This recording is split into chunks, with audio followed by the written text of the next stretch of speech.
I saw the Iron Claw.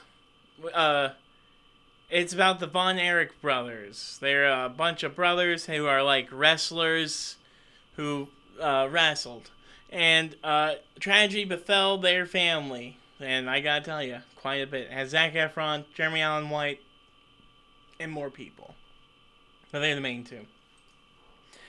Uh, Now, before the movie, I didn't know anything about the Von Erichs. I did look it up.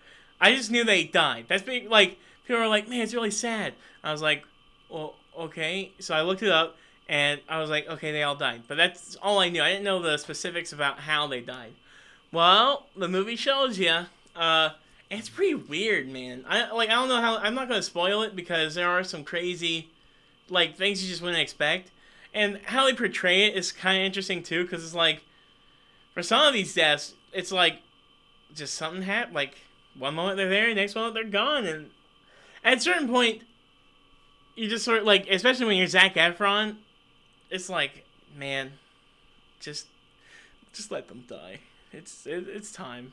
You know, that's all I'm gonna say. I don't want to spoil who dies or what or why, but basically, it's like four brothers. They love their dad. Their dad used to be a wrestler, and he sort of inspired them all to become wrestlers, or you can argue he makes them all become wrestlers. And they try to wrestle, and they're trying to get the belt from, especially from Ric Flair, who seems to be like their primary focus. Is like they just can't get above Ric Flair. And each of them sort of has to get a chance to take a swing at him, wrestling wise, and well, I won't spoil how that goes, but it's a struggle, and there's not a lot of infighting. I think what the movie does a really good job is like none of the brothers hate each other like at all. They actually love each other a lot, and they're not even all that competitive towards each other. Really, they're just sort of like they're just trying to make their dad proud, and their dad is more the one who sort of makes it more of a big deal of like uh, whether or not his care for them is tied to how much or how well they can be involved in wrestling. Even though Zac Efron looks crazy different, especially now, he doesn't look that bad. There's a moment in the movie where he had like a pretty big wig and it looked like he kind of looked cut out of High School Musical, just right out of high school, like the first High School Musical in a way, just more buff. I thought that was kind of funny, but he does deliver a pretty crazy good performance. Like he does a character that's like he's not dumb. Uh, yeah, I think that's perfect. He's not dumb. He's just simple. He doesn't like have the biggest problems or like I don't know.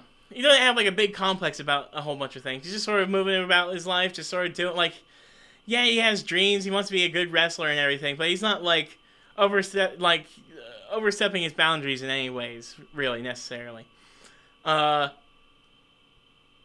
he does have some jealousy with his brothers a little bit throughout the movie, but not that much. He just sort of any jealousy he has, he doesn't point it at his brothers. He sort of just kicks himself for not being as good as his brothers are at certain things. Like he's not as athletic as his one brother who was in the Olympics or about to go to the Olympics. Maybe he's not a cool dirty talker. He's not as good as a speaker as his other brother. And he's not as musically talented as his younger brother, his younger brother.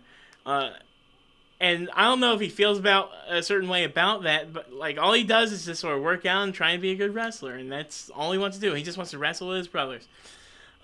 There's a point after one or two brothers die that they try and get the youngest brother in, who's a musician, and that was probably the worst one because they sort of f his life all the way up. Like at a certain point, he becomes a wrestler, he gets an injury, and he can't play music again, and like that's not even the worst of it. It's not even just that he can't play music. It's just sort of like his quality of life is down. And but what's also crazy is they all die in different ways, which is also crazy. Like, yeah, you can surmise there might be one or two suicides in there, but like some of them or some of the things that happen to them, you just can't predict.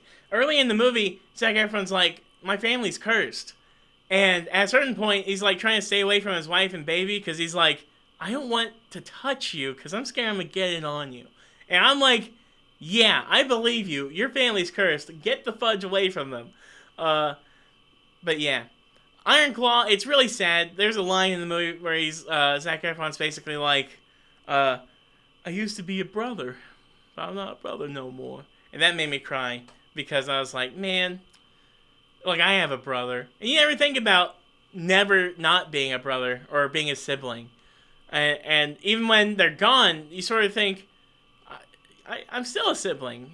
It's only when you sort of like look at the, you know, I don't know, like look around you and just notice they're not there, and then you think about, am I still a sibling? Like that's just a terribly sad, and dark, deep thought to even have to deal with. I couldn't. I could not.